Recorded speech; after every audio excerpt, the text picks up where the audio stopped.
Κυρίες και κύριοι, καλησπέρα σας. Απόψε είναι Παρασκευή, 27 Ιανουαρίου του 2023. Πρώτα θα ήθελα να πω για τον Νίκο Ξυλούρη ότι ο σεβασμός μου και η αγάπη μου στην Κρήτη, όπως και σε όλες τις περιοχές της Ελλάδας, είναι δεδομένος. Πιστεύω όμως ότι είναι μεγάλη τύχη έχει η Κρήτη που έχει ένα Ξυλούρη, Νίκο Ξυλούρη. Ο Νίκος Ξυλούρης ανέδειξε την Κρήτη, την αξία της, τον πολιτισμό της σε όλο τον ελληνισμό, γιατί ως γνωστόν οι τοπικές μουσικές απευθύνονται σε περιορισμένο κοινό, δηλαδή στον τόπο τους. Ο Ξυλούρης έκανε πανελλήνια την μουσική της Κρήτης και μακάρι όλες οι περιοχές να είχαν έναν τέτοιον, όλες οι περιοχές, γεωγραφικές περιοχές του ελληνισμού, να είχαν έναν τέτοιον καλλιτέχνη, ούτως ώστε να γινόμαστε κοινωνοί όλοι οι Έλληνες του μουσικού πολιτισμού όλων των περιφερειών της Ελλάδας. Όσον αφορά το τραγούδι «Ο Διγενής», ξέρετε, υπάρχει μια έκφραση στα ελληνικά πανεπιστήμια, δεν ξέρω, δεν το έχω μελετήσει το θέμα, αλλά από εδώ και από εκεί ακούω, μια έκφραση απέναντι στο Βυζάντιο. Και προσπαθούν με αυτόν τον τρόπο, εκτιμώ, να αποδείξουν, πολεμώντας το Βυζάντιο, ότι ο σύγχρονος ελληνισμός δεν έχει καμία σχέση με τον ελληνισμό της αρχαιότητας. Όσον αφορά το Διγενή, λοιπόν, ο Διγενής, σε ό,τι αφορά τον Πόντο, ήταν, λέει, από δύο γέννη, ένα ελληνικό και ένα πιθανότατα ασσυριακό. Και Ακρίτας, γιατί Ακρίτες το Βυζάντιο είχε δημιουργήσει τοπικούς στρατούς στις περιφέρειες που βρισκόταν στα σύνορα. Αυτοί οι τοπικοί στρατοί είχαν φορολογική ασυλία και είχαν ως αποστολή να προστατεύουν τα σύνορα. Στα άκρα, λοιπόν, ονομαζόταν Ακρίτες. Και από εκεί βγήκε και το έπος του Διγενή Ακρίτα, το οποίο υπάρχει και στα ποντιακά, υπάρχει και στα καπαδοκικά, ένα καταπληκτικό τραγούδι που το διέσωσε η αείμνηστη Δώρα Στράτου. Η Δώρα Στράτου ήταν κόρη του Στράτου, ενός από τους 6 που εκτελέστηκαν μετά τη Μικρασιατική καταστροφή. Φυσικά υπάρχουν πολλά ακριτικά τραγούδια στην Κύπρο, στην Κρήτη, που ακούσαμε τώρα τον Ξυλούρη, και κάποια στιγμή, επειδή είχα κατά νου, ένα όνειρό μου ήταν να κάνουμε μία μεγάλη συναυλία στο Ηρώδειο για τους Ακρίτες και να μπορέσουμε να παρουσιάσουμε σε αυτή την συναυλία όλα τα ακριτικά τραγούδια όλου του ελληνισμού. Πόντο, Καπαδοκία, Κύπρο, Κρήτη, Μάνη, πιθανότατα κάτω Ιταλία, Βόρειο Ήπειρο, όλη, Θράκη, όπου. Και έτσι να αναδεικνύαμε αφενός μεν τα άκρα του ελληνισμού και αφετέρου να αναδεικνύαμε και την γενναιότητα. Εδώ μάλιστα λέει ένας στίχος, λέει «Και πήγαν και παλέψανε στα μαρμαρένια αλόνια κι όθε χτυπάει ο Διγενής το αίμα αυλάκι κάνει κι όθε χτυπάει ο Χάροντας το αίμα τράφο κάνει». Τράφος είναι ένα ύψωμα.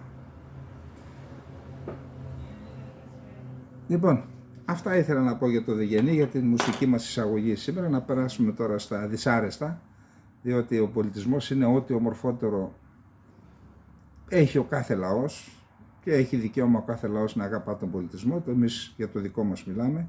Ό,τι ομορφότερο λοιπόν να μιλάς για αυτόν, να ζεις με αυτόν, να τον νιώθεις. Θα ξεκινήσουμε πάλι με την Ουκρανία. Κάποιος έγραψε, ένας φίλος στη χθεσινή εκπομπή, ένα σχόλιο, λέει μην τα λέει συνέχεια την Ουκρανία, λέει, γιατί επαναλαμβανόμαστε. Δεν μπορούμε να μην αναφέρουμε τον πόλεμο στην Ουκρανία. Από τη στιγμή που κινδυνεύει όλη η ανθρωπότητα να γίνουμε παρανάλωμα του πυρός και να τρέχουμε τρύπες να κρυφτούμε αν πέσει καμία βόμβα. Δεν ξέρω τώρα τι ηλικίες είναι. Ζήσαμε την υπόθεση του πυρηνικού ατυχήματος στην Ουκρανία. Αν θυμάστε τότε με τα μαρούλια και με τα λοιπά, από ό,τι μου λένε στις περιοχές του Πόντου είχαν εκατοντάδες χιλιάδες θανάτους, δεκάδες χιλιάδες τώρα δεν ξέρω. Μου λένε πάντως σε κάθε χωριό είχαν θανάτους από καρκίνους. Από το Τσερνομπίλ εννοώ. Και στην Ελλάδα πιθανότητα.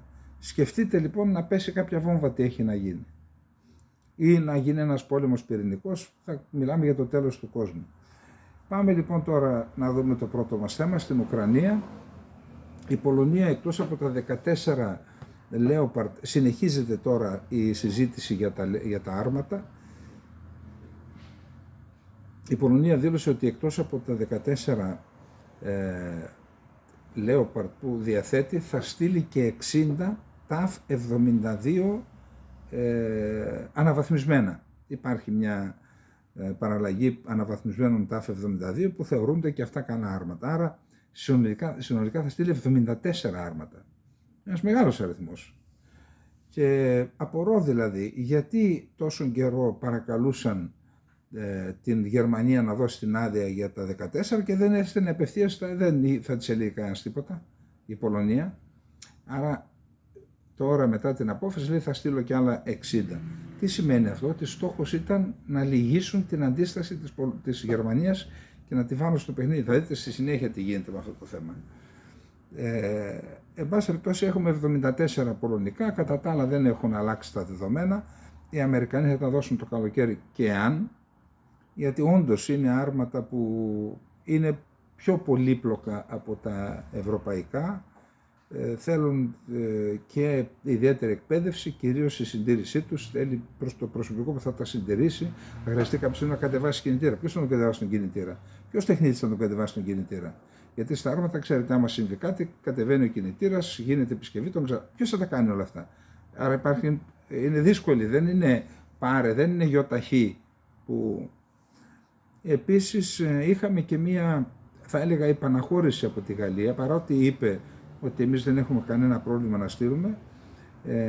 Εκεί εκτίμηση κάνω, δεν μεταφέρω πληροφορία, πιστεύω ότι οι στρατιωτικοί έβαλαν βέτο στο Μακρόν και είπαν έχουμε όλα και όλα 226 άρματα, από τα οποία Leclerc, από τα οποία το 40% τα έχουμε για εκπαίδευση, δεν μπορούν να σταλούν δηλαδή, για ασκήσεις και τέτοια. Τα υπόλοιπα είναι η καρδιά των τεθωρακισμένων σχηματισμών. Δεν έχουμε να στείλουμε ούτε ένα στην ουσία. Η Γαλλία λοιπόν είπε δεν στέλνω, επαναλαμβάνω. Μετά από την αντίδραση των αξιωματικών είπαν κόκκινη κάρτα δεν δίνουμε και η κυβέρνηση προσαρμόστηκε αναγκάστηκε να ακούσει τις εισηγήσεις των υπηρεσιακών παραγόντων.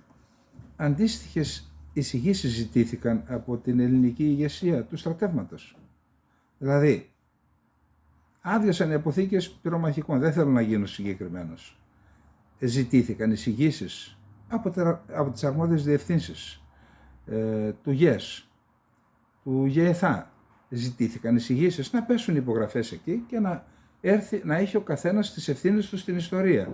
Ή αποφασίστηκε, καταρχάς ακούω, μαθαίνω ότι όλα ήταν έτοιμα πριν μπουν οι Ρώσοι.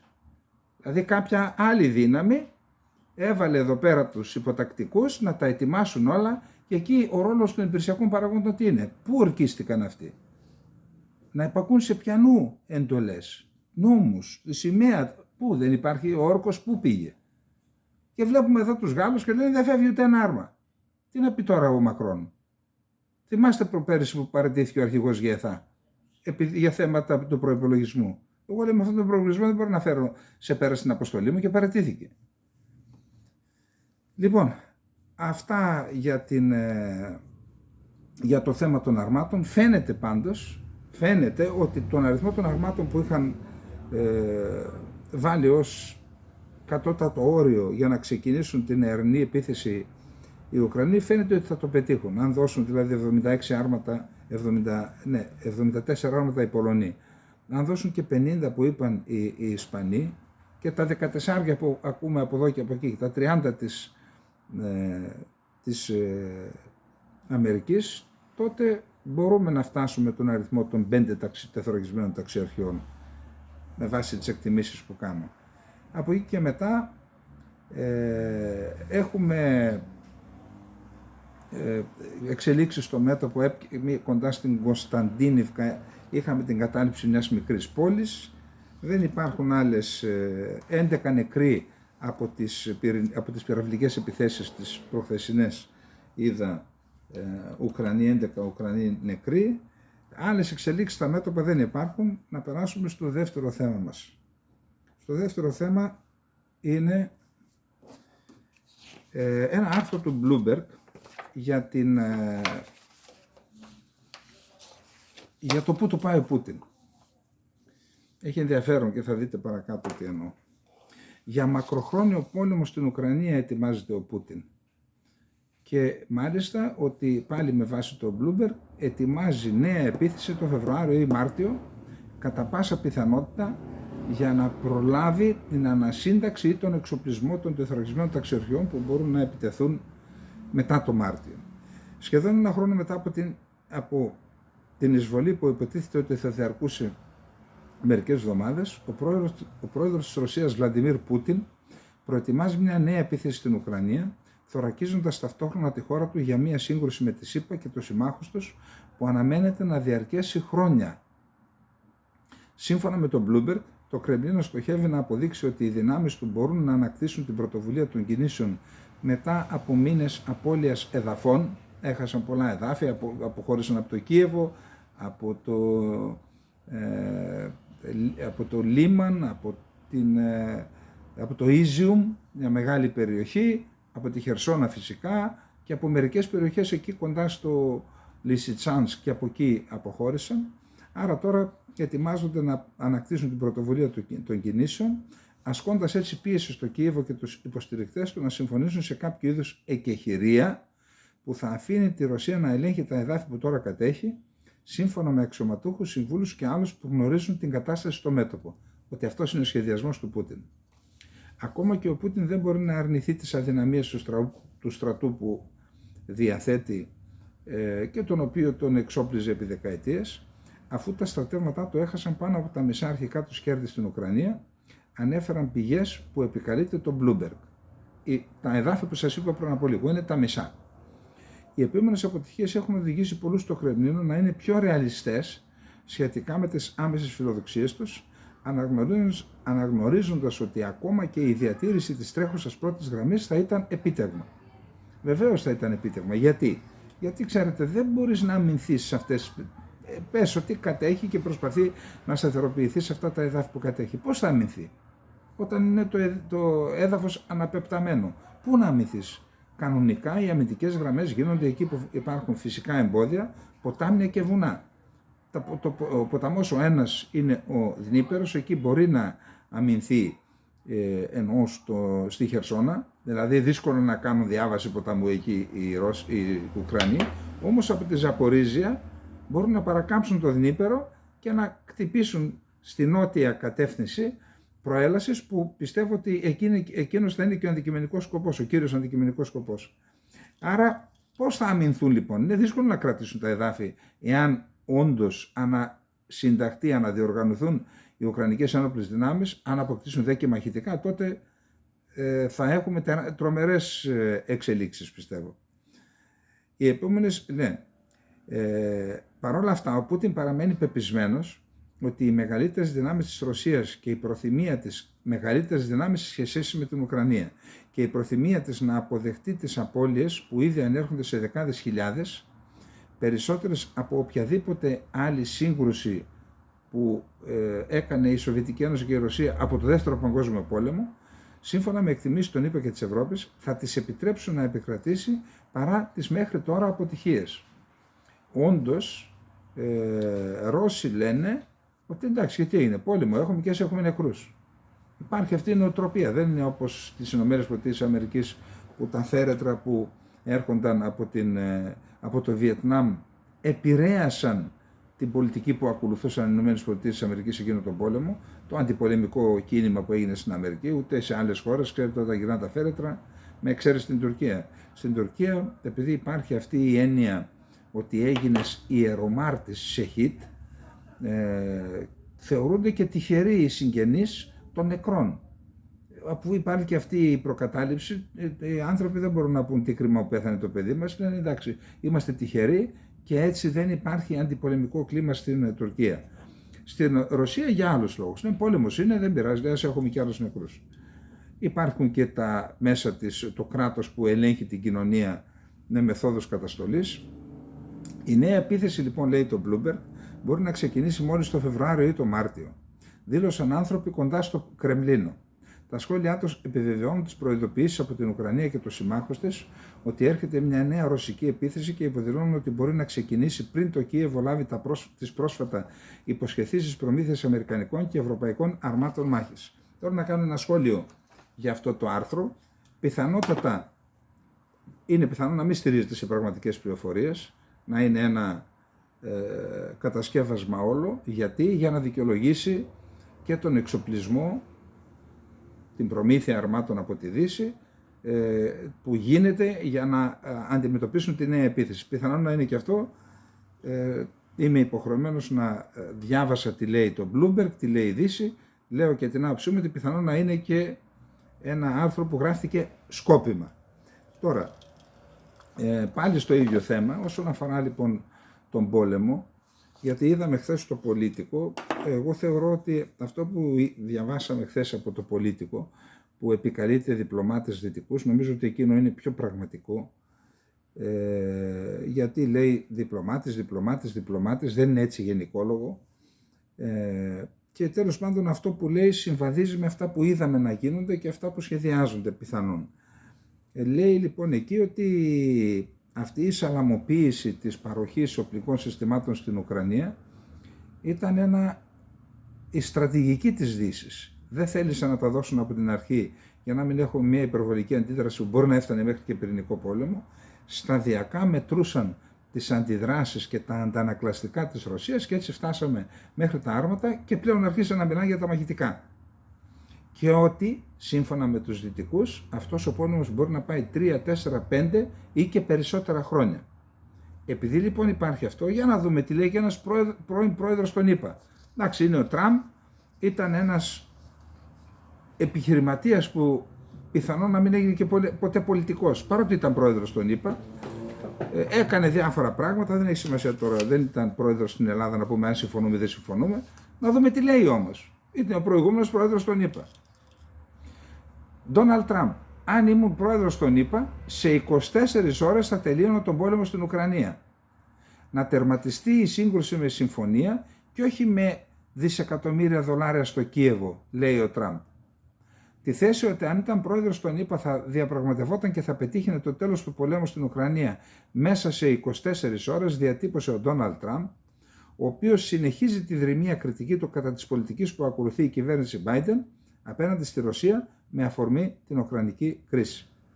Ακόμα και τώρα, αν ήμουν πρόεδρος των ΗΠΑ, θα μπορούσα να διαπραγματευτώ το τέλος αυτού του τρομερού πολέμου εντός 24 ωρών, ανέφερε σε ανάρτησή του στο Truth Social ο Τραμπ.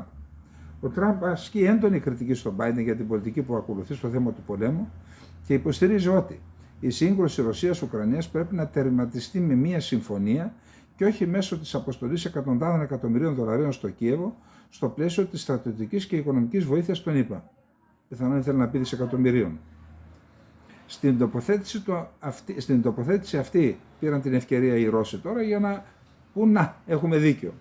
Στην τοποθέτηση αυτή του πρώην Προέδρου των ΗΠΑ αναφέρθηκε και ο εκπρόσωπος του Κρεμλίνου Δημήτρη Πεσκόφ, ο οποίος σημείωσε με νόημα πως ο Τραμπ δεν απέχει από την αλήθεια. Η δήλωση του Τραμπ δεν απέχει από την αλήθεια. Είπε ο Πεσκόφ. Θεωρητικά, ο Τραμπ δεν απέχει πολύ από την πραγματικότητα. Ο πρόεδρος των ΗΠΑ, εάν θέλει πραγματικά να βάλει τέλος σε αυτή τη σύγκρουση στην Ουκρανία, μπορεί να το κάνει πολύ γρήγορα, χρησιμοποιώντας τη δυνατότητά του να δώσει εντολή στο καθεστώς του Κιέβου. Μια τέτοιου είδους οδηγία για το καθεστώς του Κιέβου από την Ουάσιγκτον είναι αρκετή και τότε όλα μπορούν να τελειώσουν. Όχι βέβαια μέσα σε μία ή σε 2 μέρες, αλλά το κλειδί για το καθεστώς του Κιέβου βρίσκεται στα χέρια της Ουάσιγκτον. Όπως είπε ο Πεσκόφ, παρόλα αυτά, βλέπουμε ότι ο σημερινός επικεφαλής του Λευκού Οίκου δεν θέλει να χρησιμοποιήσει αυτό το κλειδί, αντίθετα επιλέγει το δρόμο της περαιτέρω παροχής όπλων στην Ουκρανία. Προειδοποίηση για πυρηνικό πόλεμο, προσέξτε. Μάλιστα, χθες 5η, 26 Ιανουαρίου, ο Τραμπ σχολίασε αρνητικά για την αποστολή αρμάτων από τη Δύση στην Ουκρανία, καλώντας όλα τα εμπλεκόμενα μέρη να συμβάνουν στο τέλος του πολέμου. Πρώτα άρματα, μετά θα υπάρξουν πυρηνικές βόμβες. Τερματίστε αυτόν τον τρελό πόλεμο τώρα. Είναι τόσο απλό. Ανέφερε σε ανάρτησή του και πάλι στο Truth Social ο Τραμπ. Αναφερόμενος στην τοποθέτηση αυτή του Τραμπ, ο Πεσκόφ υποστήριξε ότι πράγματι ο βαθμός της έντασης στη σύγκρουση στην Ουκρανία αυξάνεται με την αποστολή αρμάτων στο Κίεβο. Μπορούμε να συμφωνήσουμε με αυτά τα λόγια με την έννοια ότι υπάρχει πράγματι μία κλιμάκωση της έντασης. Η κλιμάκωση συντελείται μεταξύ άλλων και λόγω των αποφάσεων που λαμβάνονται πρωτίστως στην Ουάσιγκτον, αλλά και υπό την πίεση της Ουάσιγκτον στις ευρωπαϊκές πρωτεύουσες. Και εννοώ την προμήθεια όπλων, αρμάτων, αλλά και τις συζητήσεις για την παράδοση μαχητικών αεροσκαφών. Από αυτήν την άποψη, ναι, ο βαθμός της έντασης αυξάνεται, υποστήριξε ο Πεσκόφ. Μια που λέμε για τις πιέσεις στις ευρωπαϊκές πρωτεύουσες, σε ένα δημοσίευμα που είδα, δεν είδα το αυθεντικό ουκρανικό, είδα ένα δημοσίευμα που αναφέρεται στο ουκρανικό δημοσίευμα μιας εφημερίδας, μιας ιστοσελίδας του Κιέβου, αναφέρει και την Ελλάδα ως μία από τις υποψήφιες χώρες που θα δώσουν άρματα Λέοπαρντ. Εγώ απλά έχω να πω στην ηγεσία των ενόπλων δυνάμεων που ταλανίζεται τώρα από αυτές τις αθλιότητες που έγιναν, να ξανασκεφτεί το ρόλο της στην ιστορία. Οι αξιωματικοί οφείλουν να υπακούουν στις οδηγίες των νόμιμων κυβερνήσεων και της πολιτικής ιεραρχίας, οφείλουν όμως να διασφαλίζουν και την εθνική άμυνα της χώρας, να έχουν πάντα στο νου τους τον όρκο που έδωσαν και χαρτιά. Χαρτιά. Να πούν την άποψή τους, αν συμφωνούν, και αν παρότι διαφωνούν η πολιτική ηγεσία πει δώστε τα, από εκεί και μετά πάρουν την απόφαση της ζωής τους.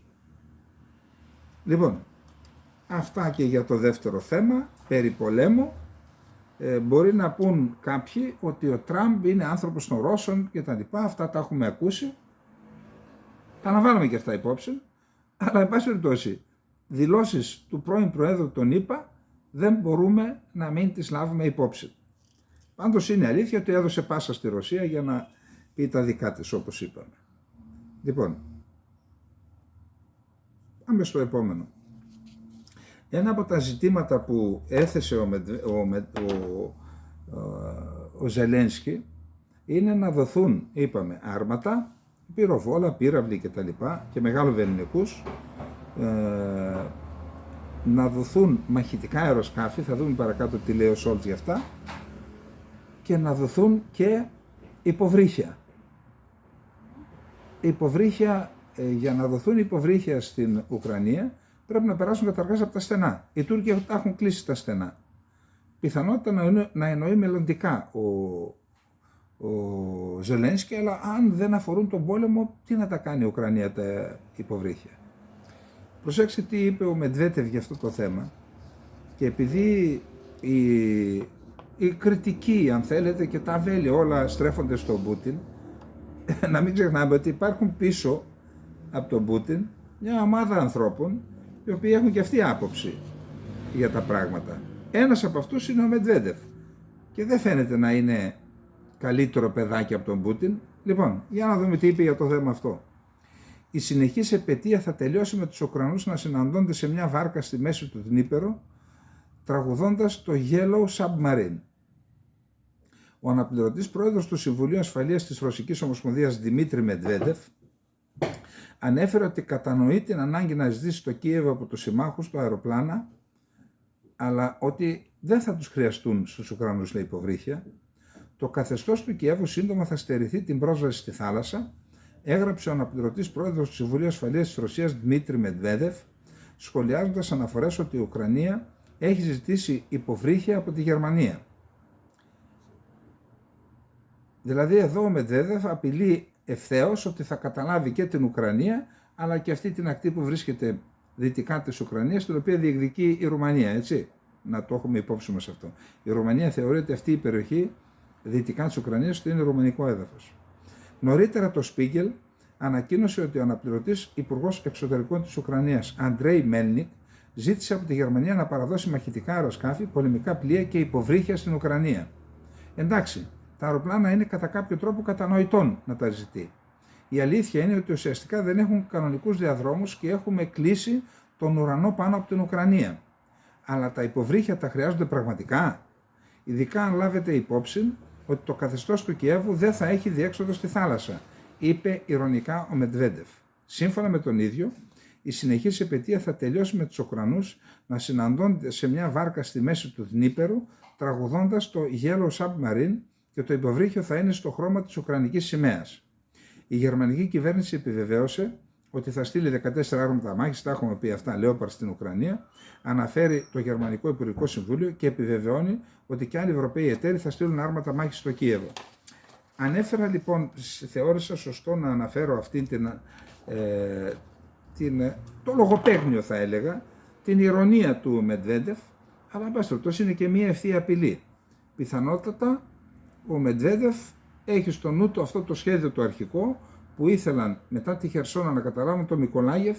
Μετά το Μικολάγεφ, αν και υπάρχουν ποτάμια, δεν ήταν εύκολη προέλαση, ίσως να παρακάμψουν την Οδυσσό, να την αποκλείσουν από την επόμενη Ουκρανία και να ενώσουν την περιοχή αυτή με την υπερδνηστερία, την αυτόνομη περιοχή της υπερδνηστερίας που ανήκει κανονικά, νόμιμα, στην επικράτεια της Μολδαβίας. Αυτό ήταν το σχέδιό τους. Εάν απέκλειαν την Οδυσσό από την υπόλοιπη Ουκρανία, κάποια στιγμή η Οδυσσός θα υποχρεωνόταν να παραδοθεί, με δεδομένο ότι με βάση τα αποτελέσματα των εκλογών από το 1992 και σήμερα, ο πληθυσμός της Οδυσσού στις περισσότερες εκλογές, αν όχι σε όλες, έφερε ποσοστά περίπου 70% υπέρ των φιλορώσων προέδρων. Αυτό κάτι λέει.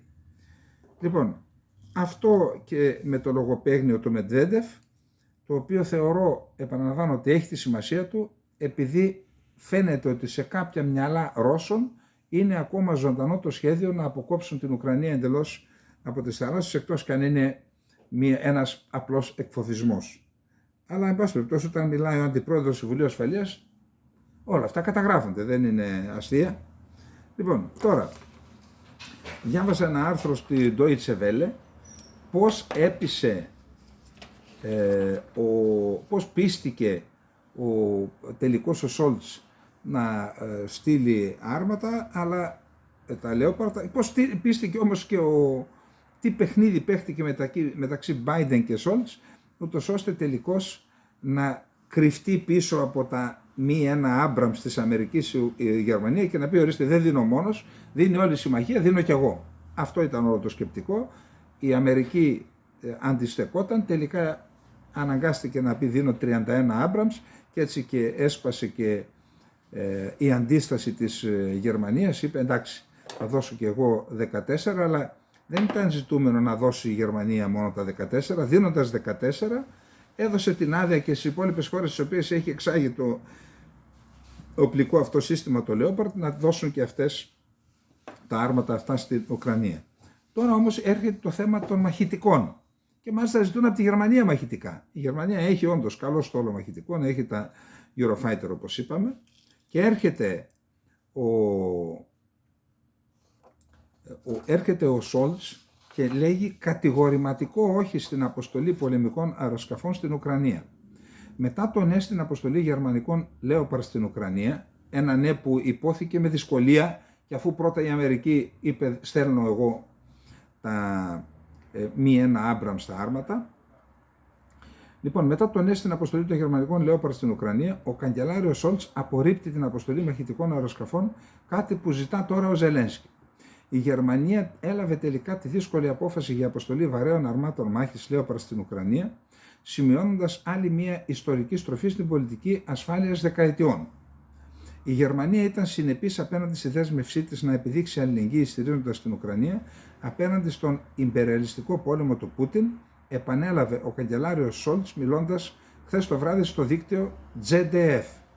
Για τον καγκελάριο, η Ρωσία πρέπει να αποτύχει στο στόχο της να υποτάξει την Ουκρανία, η οποία πρέπει να υπερασπιστεί την κυριαρχία και την εδαφική της ακεραιότητα. Τι καλά να τα λέγανε αυτά για την Κύπρο, Ωραία δεν θα ήταν.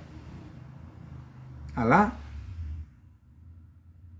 ή και για τη Συρία. Και η Συρία την έχουν καταλάβει διάφορες δυνάμεις. Ασχέτως τώρα το τι συμφέρει την Ελλάδα. Λέμε εάν η Δύση κινείται επί τη βάση αρχών και όχι συμφερόντων. Διότι εδώ το επιχείρημα είναι ότι εμείς είμαστε δημοκρατικός κόσμος και όποιου τα σύνορα παραβιάζονται, εμείς πρέπει να τα υπερασπιζόμαστε. Της Κύπρου παραβιάστηκαν γιατί δεν υπερασπίζεται η Δύση.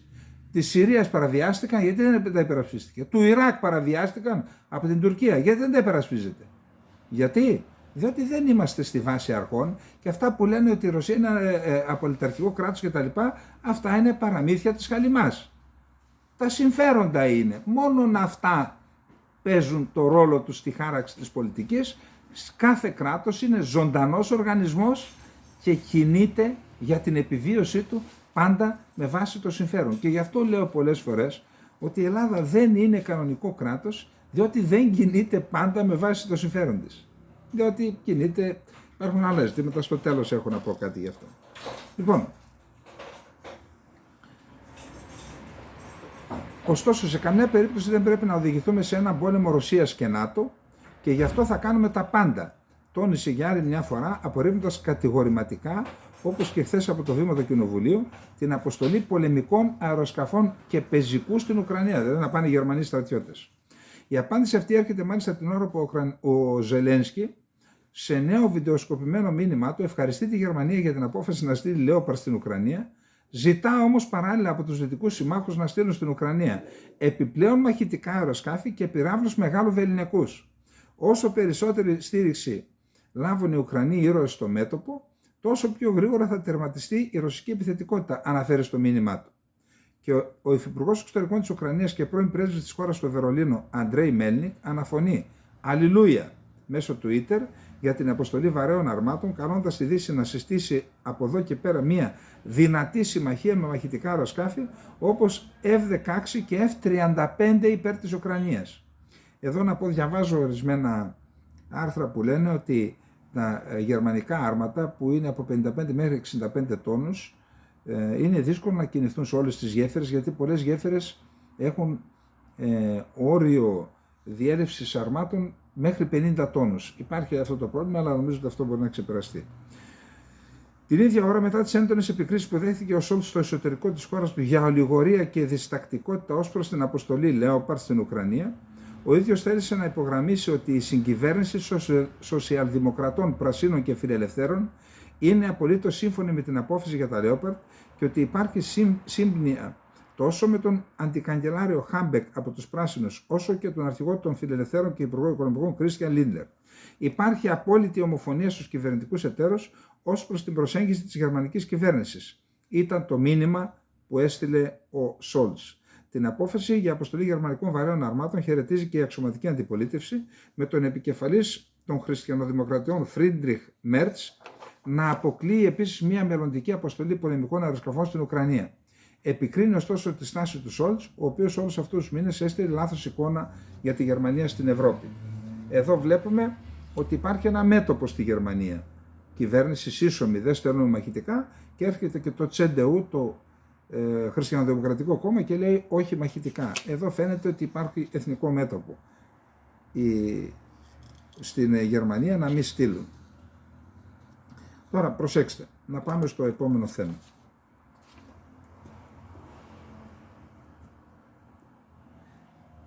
Θυμάστε ότι την παραμονή της Πρωτοχρονιάς, νομίζω, η προηγούμενη Υπουργός Άμυνας της Γερμανίας είχε κάνει μια δήλωση.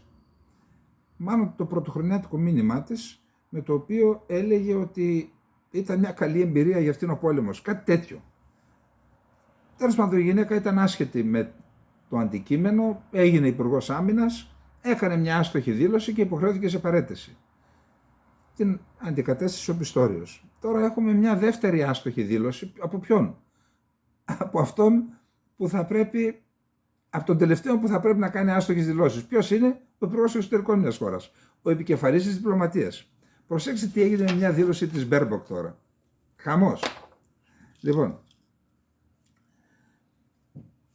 η Γερμανίδα υπουργός εξωτερικών Αναλένα Μπέρμποκ έχει επανειλημμένα καταστήσει σαφές ότι το ΝΑΤΟ δεν πρέπει να εμπλακεί στον πόλεμο στην Ουκρανία, δήλωσε σήμερα εκπρόσωπος του Γερμανικού Υπουργείου Εξωτερικών, απαντώντας στον θόρυβο που έχει δημιουργηθεί από ένα σχόλιο περί πολέμου εναντίον της Ρωσίας που έκανε η υπουργός Αναλένα Μπέρμποκ.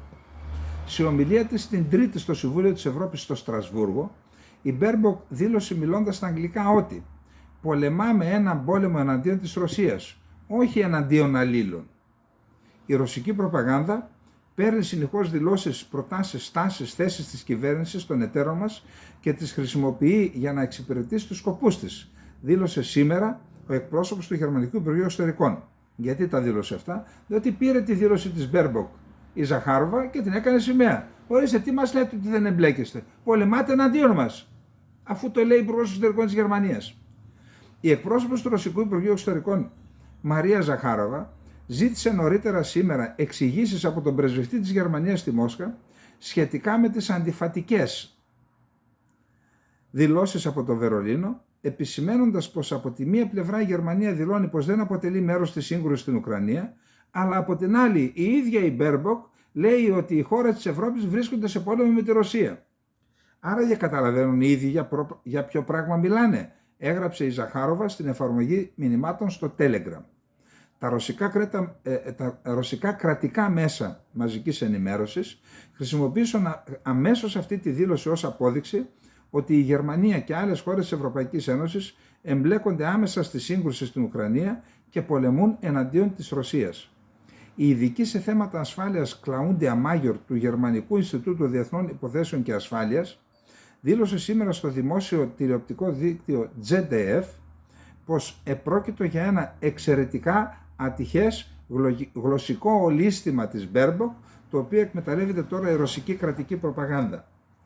Τώρα, να είμαστε ειλικρινείς, την αλήθεια είπε η γυναίκα. Όταν στέλνεις όπλα σε έναν εμπόλεμο να πολεμήσει έναν άλλον, δεν είσαι μέρος του πολέμου? Για να μην πω τώρα για τους συμβούλους που είναι εκεί, να μην πω για τους εθελοντές ή μισθοφόρους, και από τη μια και από την άλλη πλευρά, έτσι δεν... Άρα, τι λέμε τώρα? Λοιπόν, τέλος πάντων αυτό ήταν και το επόμενο θέμα. Να πάμε τώρα στον κύριο Μπαϊρακτάρ. Ξέρετε, υπάρχει ο δημοσιογράφος Αμπτουλάχ Μποζγκούρτ, παλαιός διευθυντής της εφημερίδας Ζαμάν, ο οποίος ζει τώρα στη Στοκχόλμη. Να σας πω ότι διάβαζα την εφημερίδα όσο ήμουν στην Τουρκία. Πουλούσε τότε, κρατηθείτε, 1.200.000 φύλλα ημερήσια εφημερίδα, την ημέρα. Δηλαδή, όσες πουλάνε ελληνικές εφημερίδες 2 μήνες, όλες μαζί. 1.200.000 φύλλα, δεν ξέρω αν πουλάνε και οι δικές μας τόσες, ούτε σε 2-3 μισό χρόνο. Άρα έχει τεράστια δύναμη ο άνθρωπος. Τέλος πάντων διώκεται. Τότε την διάβαζε την Ζαμάν, την εφημερίδα Ζαμάν και ο Ερντογάν, έτσι. Μέσα από αυτή περνούσε την προπαγάνδα του. Εν πάση περιπτώσει, έγινε σύγκρουση στη διανομή της εξουσίας μεταξύ Γκιουλέν και Ερντογάν. Εκεί συγκρούστηκαν, δεν τα βρήκαν και ο Ερντογάν που έμεινε στην εξουσία τον χαρακτήρισε τρομοκράτη. Ενώ μέχρι πριν τη σύγκρουση ήταν συμμέτοχος στην εξουσία, έτσι, συγκυβερνών.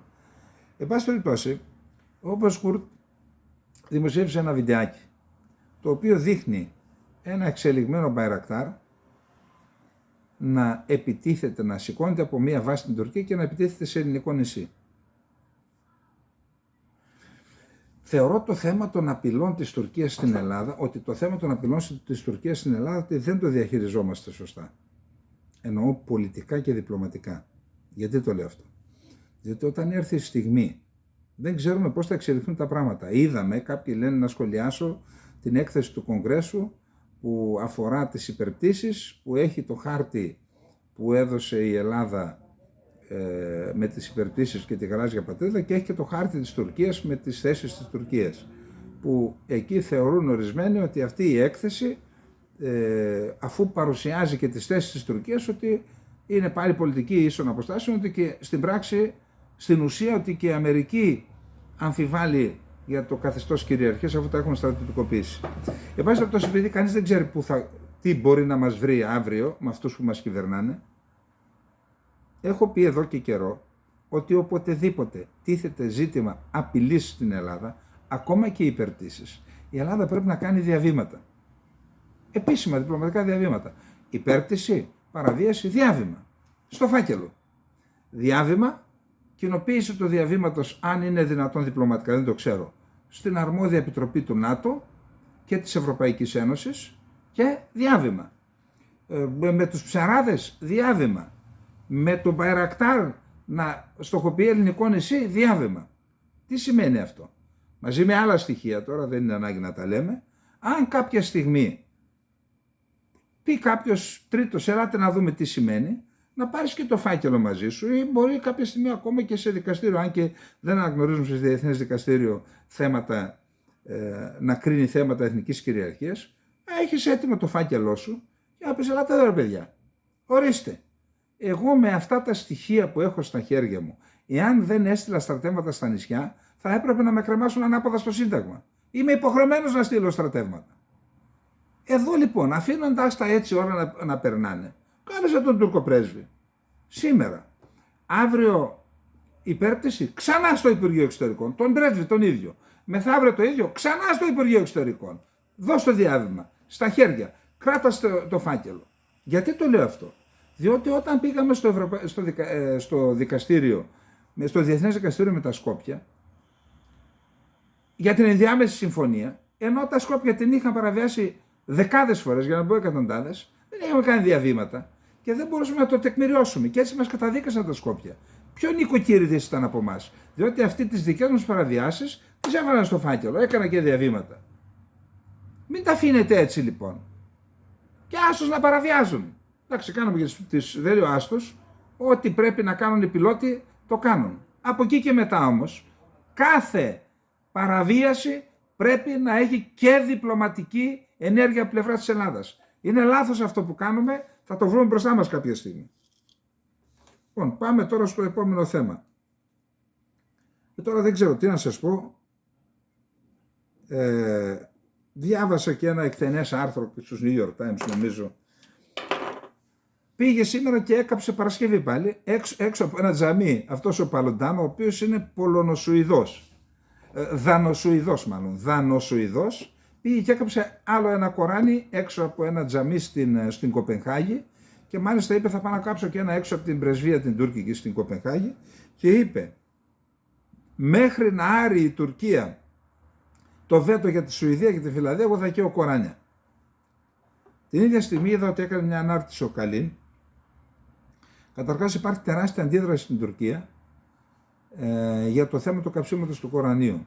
Και μάλιστα είδα ότι ένας Τούρκος που ήταν νομίζω για 10 χρόνια δικαστής στο Ευρωπαϊκό Δικαστήριο Ανθρωπίνων Δικαιωμάτων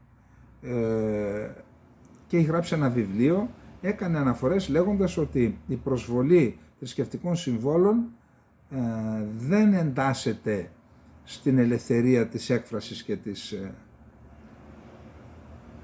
Εν πάση περιπτώσει, λέει ο Καλίν ότι αυτό πρέπει να αντιμετωπιστεί. Άμα συνεχίσει έτσι, τότε θα κανονικοποιήσουμε αυτό το θέμα. Και ξέρετε, για την Τουρκία, η τουρκική κοινωνία κρατιέται όρθια. Σας ανέφερα πριν από λίγο το παράδειγμα με τους νεκρούς.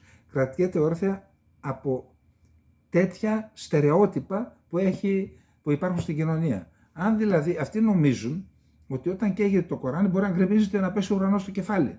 Σου λέει, ρε γάμο, το ένα στο καίει δεν πέφτει ο ουρανός, ο άλλος στο καίει δεν πέφτει ο ουρανός, ο παράλληλος στο καίει δεν πέφτει ο ουρανός. Τελικά μήπως μας έλεγαν ψέματα?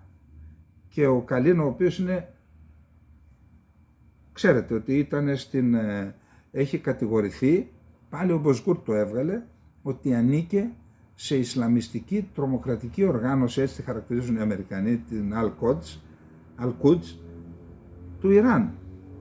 Ο Ιμπραήμ Καλίν, αυτός ο οποίος έρχεται εδώ και μας μιλάει για ανθρώπινα δικαιώματα, αυτός. Λοιπόν, είπε λοιπόν ότι πρέπει να αποφύγουμε την κανονικοποίηση. Εν πάση περιπτώσει, τώρα είχαμε τη Σουηδία, είχαμε τη Δανία, είχαμε την Ολλανδία. Νομίζω ότι επειδή έχουμε εκατομμύρια μουσουλμάνους στην Ευρώπη, ότι αυτό το θέμα πρέπει να το χειριστούν οι κυβερνήσεις. Δηλαδή, εντάξει, έγινε μια φορά συμβολικά, τώρα άμα συνεχιστεί αυτό το πράγμα έτσι, μην δούμε τίποτα αντιδράσεις στην Ευρώπη και έχουμε άλλα, έτσι, και στην Ελλάδα έχουμε πόσες εκατοντάδες χιλιάδες μάλλον μουσουλμάνους. Αυτό πρέπει να προσεχθεί, πιστεύω. Τέλος πάντων, η Τουρκία κάλεσε τον Δανό πρέσβη, είχε πάλι αντιδράσεις, φωνές, τα έχει χάσει ο Ερντογάν βλέποντας όλο αυτό το πράγμα και αποδεικνύοντας ότι δεν είναι ικανός να το σταματήσει, γιατί αυτός θεωρούσε ότι εγώ θα φωνάζω και θα σταματάνε.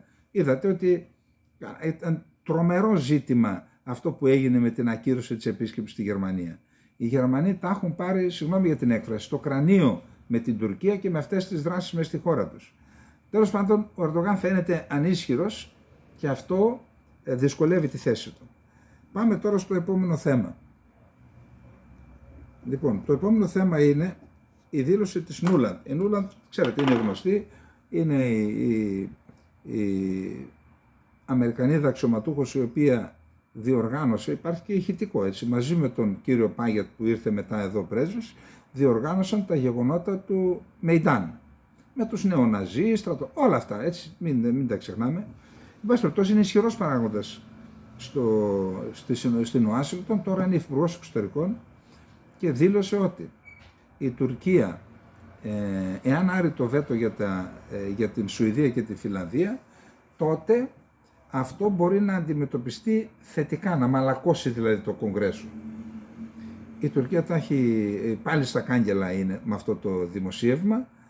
Πραγματικά γίνεται χαμός. Θεωρούν ότι οι ΗΠΑ έχουν αντισυμμαχική συμπεριφορά, ότι στην ουσία και οι ΗΠΑ δεν λαμβάνουν υπόψη τις συστάσεις της Τουρκίας για το κάψιμο του Κορανιού, για παράδειγμα. Επίσης είχαμε τρομερές αντιδράσεις στην Τουρκία και με το βιβλίο του προηγούμενου Υπουργού Εξωτερικών, ο οποίος έγραψε ότι πήγα να σπάσω την πόρτα. Όντως έπιασε την πόρτα να τη σπάσει, γιατί είχαν του Μάικ Πομπέο, γιατί είχαν κλείσει μέσα τον Μάικ Πένς, τον αντιπρόεδρο, επί 3 ώρες. Καλά, οι Τούρκοι να καταλαβαίνουν οι Αμερικανοί με ποιους έχουν να κάνουν. Εν πάση περιπτώσει, για αυτά που γράφει, αλλά και για τις αναφορές του στην Ελλάδα, για τις αναφορές στους Κούρδους, για όλα αυτά έχουν ανεβεί στα κάγκελα οι Τούρκοι. Είχαμε δήλωση του Τσαβούσογλου, την πιο σκληρή δήλωση την έκανε ο Καλίν, κάλεσε αμέσως για συνέντευξη εναντίον του Πομπέο και τον κατηγόρησαν ότι έγραψε το βιβλίο και κάνει αυτές τις αναφορές γιατί θέλει να φανεί καλό στην ελληνική μειονότητα στις ΗΠΑ, στην ελληνική κοινότητα, δεν είναι μειονότητα, για να εξασφαλίσει ψήφους. Εδώ να σας πω ότι η Τουρκία έχει τη δική της στρατηγική, θέλει να αποκτήσει και αυτή τη δική της κοινότητα στη ΣΥΠΑ, γι' αυτό στέλνει το τουρκικό κράτος στο Μεξικό πολίτες, τους δίνει και φράγκα να περνάνε παράνομα στην Αμερική. Σκεφτείτε ότι ενώ τα προηγούμενα χρόνια είχαμε 2.000-1.500 που περνούσαν από το Μεξικό στην Αμερική, στις ΗΠΑ, το 2022 πόσοι λέτε ότι πέρασαν? 22.000 Τούρκοι. Αυτό είναι στρατηγική της Άγκυρας. Δεν ξέρω αν το έχουν καταλάβει τα τζιμάνια στην Ουάσιγκτον. Είναι στρατηγική της Άγκυρας. Θέλει να αποκτήσει, όπως η Ελλάδα έχει 1,5 εκατομμύριο Έλληνες, πόσο έχει εκεί, δεν ξέρω, να αποκτήσει και η Τουρκία ισχυρή τουρκική κοινότητα για να εξυπηρετεί τα συμφέροντά τους όπως κάνουν οι Έλληνες στην Αμερική. Λοιπόν, πάμε τώρα στο επόμενο θέμα. Αρτσάχ. Επειδή αρκετοί μου έχουν ζητήσει ή μάλλον λένε γιατί δεν αναφέρομαι στο Αρτσάχ, δηλαδή στον αποκλεισμό που έχει κάνει το Αζερβαϊτζάν με την Τουρκία. Στους 120.000 έχουν μείνει Αρμένοι στο Αρτσάχ, στον Αγκόρνο Καραμπάχ. Επειδή έχω πάει στην περιοχή, πήγα όταν ακόμα ήταν ελεύθερο και ενωμένο σε μεγάλο βαθμό με την Αρμενία, εννοώ γεωγραφικά, ενωμένο δεν ήταν ουσιαστικά, υπήρχε ελεύθερη πρόσβαση δηλαδή. Τώρα μετά τον πόλεμο την επίθεση που έκανε το Αζερβαϊτζάν με τη βοήθεια της Τουρκίας, αλλά και την υλικοτεχνική βοήθεια του Ισραήλ με τα όπλα που είχε δώσει εδώ και χρόνια, με σύγχρονα όπλα, οι Αρμένοι ιτήθηκαν, έχασαν τα εδάφη, δεν έχασαν μόνο τα εδάφη που είχαν κατακτήσει στον πόλεμο του 1992-1993, επέτρεψαν στους Αζέρους να κλείσουν και την πρόσβαση που είχαν προς την Αρμενία. Και είχαν αφήσει ένα διάδρομο εκεί, νομίζω σε αυτόν τον διάδρομο κάτι έπαιζαν και οι Ρώσοι ένα ρόλο να μπορούν να επικοινωνούν με την Αρμενία. Τώρα εδώ και πόσους, και 1,5 μήνα τους έχουν αποκλείσει και τους οδηγούν στην ουσία σε αργό θάνατο. Είδα ότι γίνονται κάποιες πρωτοβουλίες στις ΗΠΑ, νομίζω και από την Αντιπρόεδρο την Καμάλα Χάρις, να ασκηθούν πιέσεις στο Αζερβαϊτζάν και στην Τουρκία να αρθεί ο αποκλεισμός και να αποκατασταθεί η επικοινωνία του Αρτσάχ. Πάντως είναι ένα έγκλημα που γίνεται εκεί και αυτό το πληρώνουν οι Αρμενοί. Γιατί? Διότι δεν παρακολουθούσαν στενά τις εξοπλιστικές τις προσπάθειες για εξοπλισμό και εξυγχρονισμό των ενόπλων δυνάμεων που έκανε το Αζερβαϊτζάν τόσα χρόνια. Κοιμώντουσαν πάνω στις δάφνες της νίκης του 1992-1993 και είδατε που κατέληξαν. Αυτό είναι ένα μάθημα και για την Ελλάδα. Εν πάση περιπτώσει, οφείλουμε και εμείς να υψώσουμε τη φωνή μας, όσοι έχουμε δυνατότητα στην Ελλάδα και στο εξωτερικό, να ασκηθούν πιέσεις, να σταματήσει αυτό το έγκλημα εναντίον των 120.000 Αρμενίων του Αρτσάχ. Λοιπόν, το τελευταίο θέμα μας είναι, έχουμε καιρό να αναφερθούμε σε αυτό. Ξέρετε, οι τουρκικές ενόπλες δυνάμεις από τον Απρίλιο ξεκίνησαν μία επιχείρηση στην κοιλάδα Ζαπ και στην ευρύτερη περιοχή. Μια μεγάλη επιχείρηση. Από τότε είχαν αναγγείλει ότι θα την τελειώσουν τέλη Μαΐου, δεν τελείωσε, μετά τέλη Ιουνίου δεν τελείωσε, ξανά πήγε 2-3 φορές εκεί ο ίδιος ο Υπουργός Άμυνας, ο Ακάρ, έρχονται και τα φέρετρα εντωμεταξύ. Τελικά είδα χθες μια συνέντευξη του Μουράτ Καραγιλάν, το οποίο το βιβλίο έχουμε μεταφράσει και έχουμε εκδώσει, «Η ανατομία του πολέμου στο Κουρδιστάν». Αρκεί να σας πω ότι παρακολουθώ το κουρδικό από το 1990, έχω διαβάσει δεκάδες, μην πω εκατοντάδες βιβλία. Όση γνώση είχα αποκτήσει με χιλιάδες άρθρα, άλλη τόση γνώση απέκτησα μεταφράζοντας, και δεν το έκανα μόνος μου μετάφραση, και κάνοντας επιμέλεια αυτό το βιβλίο. Έχει τρομερή γνώση, παρέχει αυτό το βιβλίο σε όσους θέλουν να ασχοληθούν με το κουρδικό. Ο Μουράτ Καραγιλάν ήταν ο συγγραφέας, ο οποίος μάλιστα πήρε και κείμενα συναγωνιστών του, πολλοί από τους οποίους δεν ζουν γιατί σκοτώθηκαν στον αγώνα. Τι είπε λοιπόν ο Μουράτ Καραγιλάν? Οι αντάρτες του κουρδικού απελευθερωτικού κινήματος, τις θέσεις που είχαν την ημέρα που ξεκίνησε αυτή η Πέντσεκιλίτ, η επιχείρηση, τον Απρίλιο, κατέχουμε ακριβώς τις ίδιες θέσεις. Δηλαδή, ένα κράτος που επέρεται ότι είναι ο δεύτερος μεγαλύτερος στρατός του ΝΑΤΟ δεν κατόρθωσε να λυγίσει τους αντάρτες με F-16, με ελικόπτερα επιθετικά, με Μπαϊρακτάρ, με ό,τι άλλο τεχνικό εξοπλισμό έχει, με καταδρομής, με μπόρντο μπερελί, με χημικά αέρια, με χημικά όπλα. Δεν κατόρθωσε να τους λυγίσει. Τώρα είμαστε στην καρδιά του χειμώνα, οι αντάρτες είναι στη θέση που ήταν. Και επειδή ρώτησα δημοσιογράφους τι συμβαίνει εκεί, μου είπαν το εξής. Όταν στέλνουν στρατιώτες, λέει, κληρωτούς ή ακόμα και αυτούς της ειδικής μονιμότητας, τους στέλνουν στο θάνατο στην ουσία. Δεν πολεμάνε. Δεν έχουν ηθικό, δεν έχουν εκπαίδευση, δεν πολεμάνε. Αυτοί οι οποίοι έχουν μια κάποια πολεμική εμπειρία από τα διάφορα μέτωπα είναι οι ειδικές δυνάμεις, κάποιες από τις ειδικές δυνάμεις και αυτοί οι Μπόρντο Μπερελί, αλλά και αυτούς λένε οι αντάρτες, εννοώ, μιλάω με δημοσιογράφους οι οποίοι, και διαβάζω κιόλας, έχουν και το κίνημα έχει τις ιστοσελίδες στα τουρκικά και τις διαβάζω, βλέπω και τα διάφορα βίντεο που εντάξει μπορεί να είναι προβάλλουν τις θέσεις τους, αλλά Λένε λοιπόν ότι ακόμα και αυτούς τους εκπαιδευμένους δεν τους λογαριάζουμε, μπορούμε να τους νικήσουμε εύκολα εάν δεν είχαν την τεχνική υπεροχή. Γιατί το λέω αυτό? Το λέω αυτό γιατί πιστεύω ότι ακριβώς επειδή η Τουρκία απειλεί την Ελλάδα και την Κύπρο και την Ελλάδα, ότι όπως είναι μία, θα πω εγώ δεν είμαι υπουργός για να παραιτηθώ, όπως είναι μια ευκαιρία για να βγουν συμπεράσματα στον πόλεμο της Ουκρανίας, γιατί γι' αυτό παραιτήθηκε στην ουσία η Υπουργός Άμυνας, έτσι είναι μια ευκαιρία και αυτός ο πόλεμος εκεί να βγάλει συμπεράσματα η Ελλάδα για το επίπεδο της μαχητικής ικανότητας των τουρκικών ενόπλων δυνάμεων και των ειδικών δυνάμεων και των υπόλοιπων. Είναι μια μεγάλη ευκαιρία. Και θα έλεγα, τώρα δεν ξέρω τι κάνουν οι υπηρεσίες, ότι θα πρέπει να ρίξουν μια ματιά τι συμβαίνει και στο Κουρδιστάν και σε αυτή την περίφημη επιχείρηση που διαφημίζουν τόσο πολύ οι τουρκικές δυνάμεις. Λοιπόν, πάμε τώρα, τελειώσαμε, να κάνω ένα σχόλιο θέλω για το τι συνέβη αυτές τις 3 μέρες με την πρόταση μορφής. Τη δεκαετία του 70, όταν ήρθε και η τηλεόραση σε εμάς τότε και βλέπαμε τις εξελίξεις στην Ελληνική Βουλή, όποτε μιλούσαν Έλληνες πολιτικοί, τη δεκαετία του 70 πάντα, με το επίπεδο του πολιτικού τους λόγου, αγκίστρωναν τον κόσμο στις τηλεοράσεις. Δηλαδή, και δεν μιλάω τώρα που ήταν σε ένα συγκεκριμένο κόμμα, σχεδόν σε όλα τα κόμματα. Ο Ηλίας Ηλιού ήταν στην αριστερά, ο Θανασάκης ο Κανελόπουλος ήταν στην Νέα Δημοκρατία, ο Παναγιώτης ο Κανελόπουλος, δηλαδή έβγαιναν και μιλούσαν και το παράστημά τους.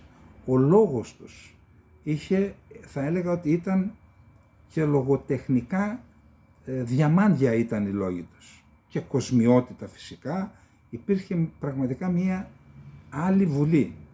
Αυτό το πράγμα που έχουν καταντήσει το κοινοβούλιο, το οποίο έχει τόσα προβλήματα, αλλά με αυτό το λόγο, το επίπεδο του λόγου, του πολιτικού λόγου, αυτές τις βομολογίες, αυτές τις αθλιότητες που εκτοξεύονται από εδώ και από εκεί. Αλλά να σας πω κάτι, και όταν δεν υπάρχουν βομολογίες και αθλιότητες, ακόμα και οι πολιτικοί αρχηγοί δεν μπορεί να κοροϊδεύουν τον κόσμο. Δεν γίνεται αυτό το πράγμα. Δηλαδή είπαμε θα κρατήσουμε την εκπομπή μακριά από τα εσωτερικά πράγματα, αλλά όταν βλέπεις αυτό το επίπεδο, δεν μπορείς να μην πεις κάτι. Δεν μπορείς να μην πεις κάτι. Δεν γίνεται δηλαδή να παρακολουθείτε υπουργός και να θεωρείτε ότι αυτό έγινε ερήμην της κυβέρνησης. Δεν γίνεται αυτό το πράγμα.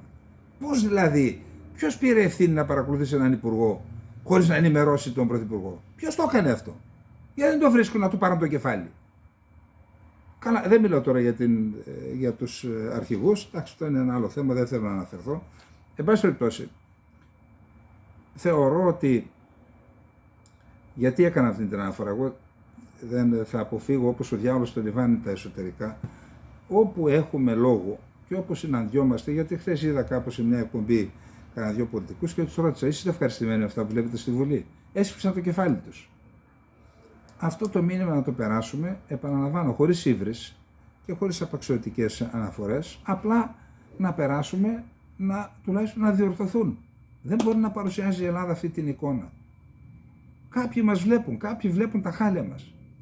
Και εν πάση περιπτώσει, οι πολιτικοί πρέπει να δουν το ζήτημα αξιοπιστία του λόγου τους. Δεν μπορούν να λένε ανοησίες. Τους ακούει ο κόσμος, δεν γίνεται αυτό το πράγμα. Τι να πω, πραγματικά θλίψη. Λοιπόν, αυτά είχαμε να πούμε στην απόψινή μας εκπομπή. Ο διγενής ψυχομαχή κι η γη τον ετρομάσει. Λοιπόν, ένα βασμό σας έδωσα, ψάξτε, βρείτε το, ακούστε το. Είναι, θα έλεγα, ανατριχιαστικό να το ακούει και να το νιώθει κανείς. Αυτοί ήταν κάποτε οι Έλληνες. Αυτονών απόγονοι είμαστε και κανείς δεν μπορεί να μας το αφαιρέσει αυτό. Ναι, πολεμούσαμε ακόμα, αντρίχια ακόμα και με το χάρο, όπως ο διγενής Ακρίτας. Καληνύχτα.